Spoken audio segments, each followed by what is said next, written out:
उत्तर प्रदेश के सीएम योगी आदित्यनाथ आज प्रयागराज के एक दिवसीय दौरे पर रहेंगे। सीएम योगी फूलपुर इफ्को में रोजगार मेले का उद्घाटन करेंगे। इसके साथ ही युवाओं को लगभग 500 करोड़ रुपए का ऋण भी वितरित करेंगे। इस मौके पर सीएम योगी प्रयागराज को 600 करोड़ रुपए की 400 से अधिक परियोजनाओं की भी सौगात देंगे। सीएम योगी करोड़ों की इस परियोजनाओं का लोकार्पण और शिलान्यास के साथ ही स्वयं सहायक समूह के लिए भी कोष जारी करेंगे।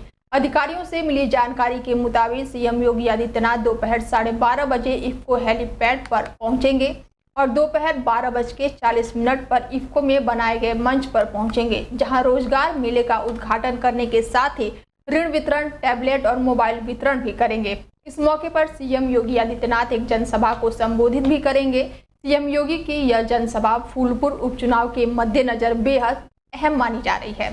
सीएम योगी जनसभा में जहां यूपी में 10 विधानसभा सीटों पर होने वाले उपचुनाव को लेकर हुंकार भरते नजर आएंगे, तो वहीं विपक्षी दलों पर भी निशाना साधेंगे। सीएम योगी जनसभा में केंद्र और प्रदेश की बीजेपी सरकारों की उपलब्धियों को भी गिनाएंगे। सीएम योगी आदित्यनाथ फूलपुर के सियासी मंच से उपचुनाव को लेकर कई बड़े संदेश भी दे सकते हैं।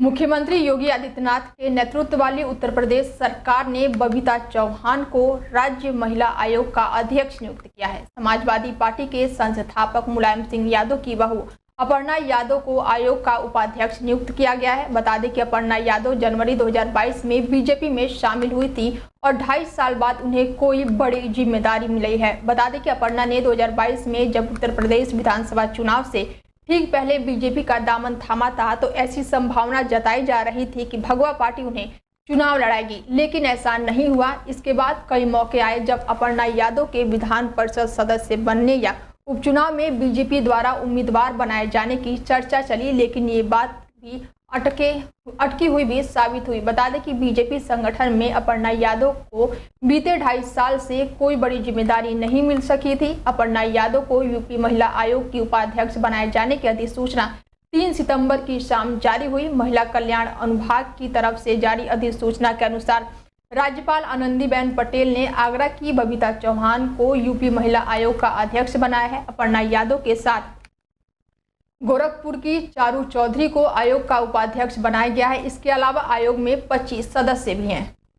मध्य प्रदेश के मुख्यमंत्री मोहन यादव के पिता का 100 साल की उम्र में निधन हो गया। उनके पिता पूनम चंद यादव लंबे समय से बीमार चल रहे थे, जिसके बाद मंगलवार शाम उनका देहांत हो गया। बता दें कि वह 8 दिनों से उज्जैन के निजी अस्पताल में भर्ती थे।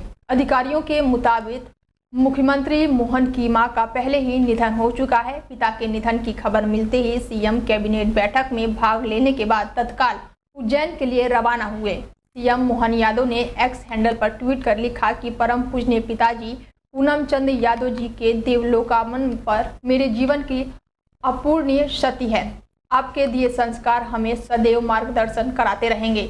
पिताजी के चरणों में शत शत नमन। तो वहीं सीएम योगी आदित्यनाथ ने भी एक्स पर ट्वीट कर लिखा कि मध्य प्रदेश के माननीय मुख्यमंत्री श्री मोहन यादव जी के पूजनीय पिताजी के निधन का दुखद समाचार प्राप्त हुआ। मेरी संवेदनाएं शोक समाप्त परिजनों के साथ है। बाबा महाकाल से प्रार्थना है कि दिव्यांग पुण्यात्मा को अपने श्री चरणों में स्थान दे, साथ ही परिवार को यह अथाह दुख सहने की शक्ति प्रदान करे।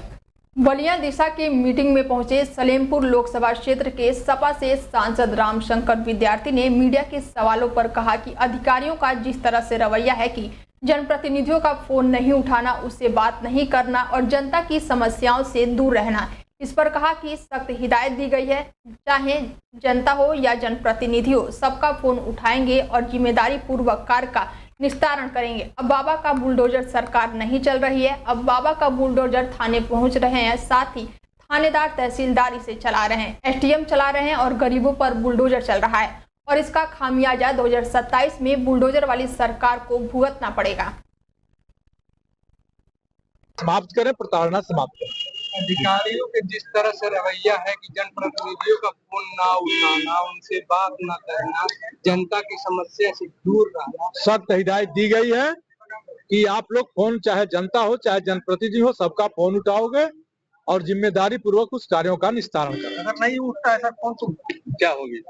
जिनका फोन नहीं उठता है वो सब लोगों से कहता हूँ हमको फोन कर देना। सर देखा जा रहा है कि बाबा का जो बुलडोजर कौन है, अधिकारी फोन नहीं उठाएगा?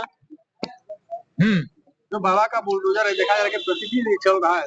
अब बाबा का बुलडोजर सरकार नहीं चला रही, अब बाबा का बुलडोजर थाने चला रहे हैं, तहसीलदार चला रहे हैं और एसडीएम चला रहे हैं और गरीबों पर बुलडोजर चल रहा है। अब सहारनपुर पुलिस द्वारा नकली नोटों की तस्करी करने वाले 2 शातिर अभियुक्तों को पुलिस ने गिरफ्तार कर उनके कब्जे से नकली नोट और सामान बरामद किया है। पुलिस लाइन स्थित सभागार में आयोजित प्रेस कॉन्फ्रेंस में सहारनपुर के एसपी ने बताया कि सहारनपुर के एसएसपी के निर्देश पर अपराध नियंत्रण और शातिर अपराधियों की गिरफ्तारी हेतु लगातार संघ चेकिंग अभियान चलाया जा रहा है। अभियान के अनुपालन में प्रभारी निरीक्षक सुनील नागर के कुशल नेतृत्व में मुखबिर की सूचना पर थाना कुतिबेशर पुलिस टीम द्वारा चेकिंग की गई। इस दौरान नकली नोट की तस्करी करने वाले 2 अभियुक्तगण विजय कुमार पुत्र रमेश चंद्र और मुकेश पुत्र सोम प्रकाश को बड़ी नहर पुल अंबाला रोड से गिरफ्तार किया गया है, जिनके कब्जे से नकली note, 1 ATM card, 2 pan card, 2 आधार कार्ड, 1 ड्राइविंग लाइसेंस और 1 वोटर आईडी कार्ड और 2 मोबाइल फोन बरामद किए गए हैं।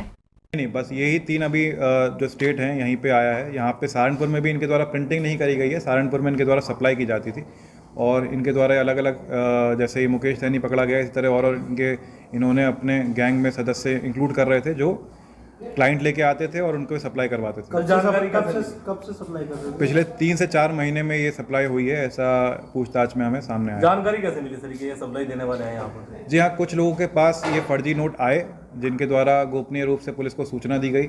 जब हमने इसमें बैकवर्ड लिंकेजेस जब पूरे हमने ट्रेस किए तो पता चला कि एक मुकेश सैनी है जो यहाँ पे सप्लाई करवा रहा है। फिर हमने जब मुकेश सैनी पे सर्वेलेंस हमने लगाई तो ये डीलिंग करने ही विजय को उसने बुलाया था और जब ये डीलिंग हो रही थी तभी वहाँ पे पुलिस ने छापा मार के उनको पकड़ा। मुकेश से संपर्क कब करें? पश्चिमी यूपी में आरएलडी को बड़ा झटका लगा है। एक तरफ आरएलडी पार्टी का विस्तार करने में जुटी हुई है तो वहीं दूसरी तरफ पार्टी के पुराने और बड़े सिपाही सलाहदार पार्टी को अलविदा कह रहे हैं। आरएलडी के राष्ट्रीय महासचिव डॉक्टर मरूजुद्दीन ने पार्टी को अलविदा कह दिया है। आरएलडी से इस्तीफा देने ही केंद्र राज्य मंत्री जयंत चौधरी पर बेहद हमलावर भी दिखे हैं और मुसलमानों की अनदेखी का आरोप लगाते हुए कई बड़े आरोपियों को ये बौछार कर डाली है। आरएलडी के जम्मू कश्मीर में चुनाव लड़ने के फैसले पर भी बहुत बड़ी बात कह डाली है। बता दी कि डॉक्टर मरूजुद्दीन अहमद पूर्व मंत्री और आरएलडी के राष्ट्रीय महासचिव थे। पार्टी से इस्तीफा देते हुए वो खुलकर बोल रहे हैं और कह रहे हैं कि जयंत चौधरी का बीजेपी के साथ जाने का फैसला गलत था और तभी से अंदर ही अंदर वो घुट रहे हैं। जयंत चौधरी कभी बोलना भी चाहते हैं तो बीजेपी उन्हें टोक देती है, क्योंकि बीजेपी लाइन खींचकर पॉलिटिक्स करती है और इसी वजह से चीजें आरएलडी में बिगड़ती भी रहती है और बदल भी रही है। किसान, नौजवान, दलित, पिछड़े सभी जयंत चौधरी के बीजेपी के साथ जाने के फैसले से